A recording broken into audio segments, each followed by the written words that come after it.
dirais qu'un bon franchiseur, c'est un bon tuteur. Ça veut dire qu'il faut d'abord quelqu'un qui a déjà réussi soit lui-même à créer du succursalisme.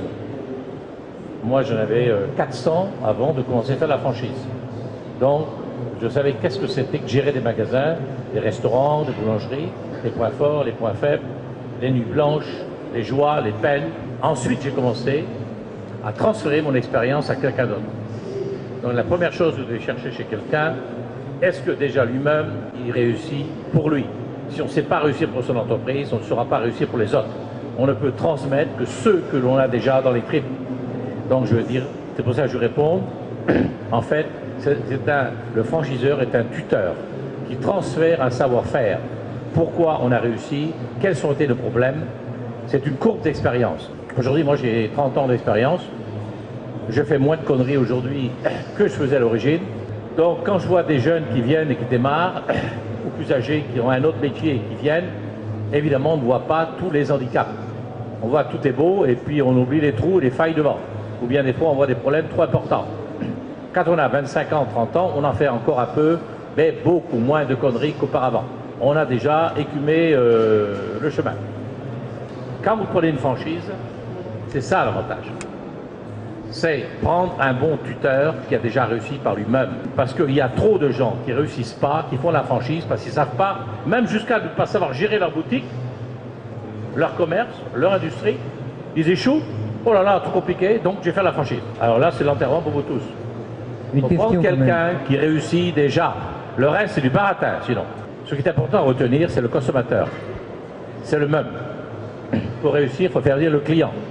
Il faut qu'il ait envie de rester là, il faut qu'il ait envie de revenir. C'est exactement la même chose. C'est les mêmes produits, c'est le même type d'emplacement, c'est le même marketing, c'est la même forme.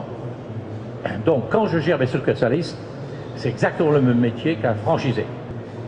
Mon métier de commerçant est le même que ce soit en succursale ou que ce soit en franchisé. Je demande la même chose à mes employés directeurs de restaurants qu'aux franchisés. D'ailleurs, c'est pour ça que beaucoup de mes franchisés sont mes anciens directeurs. J'en ai tellement qui veulent se mettre en franchise que maintenant j'ai dû mettre comment on appelle, 10 ans. On ne peut plus aller avant 10 ans, sinon ils vont tous partir à leur compte. Parce qu'une maison qui réussit entraîne des gens qui réussissent. Et ça, c'est formidable pour nous. La meilleure récompense que je puisse faire pour eux, c'est de les aider à se mettre à leur compte.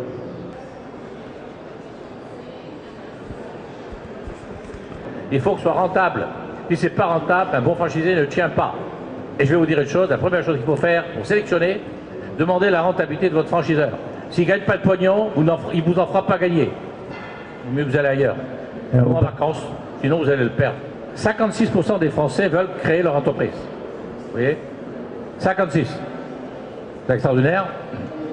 Vous avez un gars sur deux qui s'emmerde dans sa boîte, le patron l'ennuie, ah là là, je vais créer ma boîte.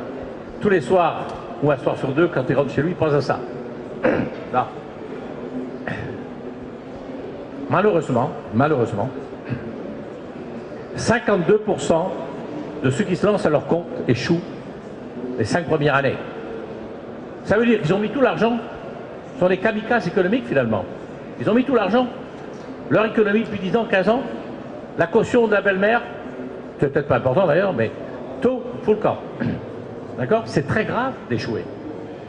Donc, mais si vous faites un bon choix, une bonne franchise, et les statistiques existent, hein, vous pouvez prendre les chambres de commerce, vous pouvez prendre l'institut de franchise, n'importe quoi. Si vous prenez une bonne franchise, un bon qui a réussi, il n'y a pas que moi, ceux qui ont plusieurs années de réussite et qui grandissent sur leur cash flow, eux vous transféreront leur manuel de succès. C'est presque une garantie touriste, presque. Si vous prenez un Novotel aujourd'hui, vous êtes sûr de réussir. Vous prenez Yves Rocher, vous êtes sûr de réussir. Vous prenez Édouard Leclerc, vous prenez Le Tu, vous prenez Affelou, vous êtes sûr de réussir. Votre problème, c'est de rentrer, là. Comme chez moi, les bonnes franchises, il y a tellement qui rentrent. On a 20 magasins, il y en a 200 qui veulent rentrer. Donc le problème est plutôt de se faire sélectionner. Vous comprenez? Le succès entraîne le succès. Donc finalement, on a tellement de demandes qu'on a les meilleurs que l'on prend.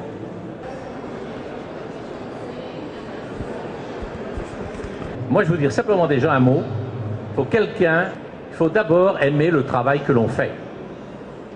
Première chose, c'est quelqu'un qui aime le boulot. S'il n'aime pas la restauration, s'il sent pas tout ça, c'est pas la peine. S'il aime les parfums, les petits trucs, qu'il aille à la parfumerie, hein, c'est pas la peine. Première chose, parce que s'il n'y a pas de passion, on est toujours fatigué. Un gars, vaut mieux, un passionné n'est jamais fatigué. La passion, le plaisir de la passion est supérieur aux difficultés de l'effort. Donc il faut aimer son boulot. Je ne prends quelqu'un que s'il aime son travail. Premièrement. Sinon ils sont fatigués toujours. Et il ne faut jamais être fatigué avec un client. C'est déjà fatigant les clients. La deuxième, il faut quand même être un commerçant. La troisième, il faut quand même être manager d'équipe. Parce que chez nous, ils ont entre 10 et 15, 20 même personnes, et 25. Donc il faut quand même un peu avoir le sens de motiver les hommes. Parce que les employés travaillent un peu pour le patron. Ils travaillent pour... Il n'y a pas que l'argent dans la vie. Donc il y a aussi l'état d'esprit, l'ambiance de travail, et puis vous en avez 10 à 20% de plus de rendement et de plaisir si vous le transférez. Cette forme est très... Il faut être aussi très éducateur envers ses employés. Bon, ça c'est classique, vous allez me dire, mais voilà les bases que moi je regarde.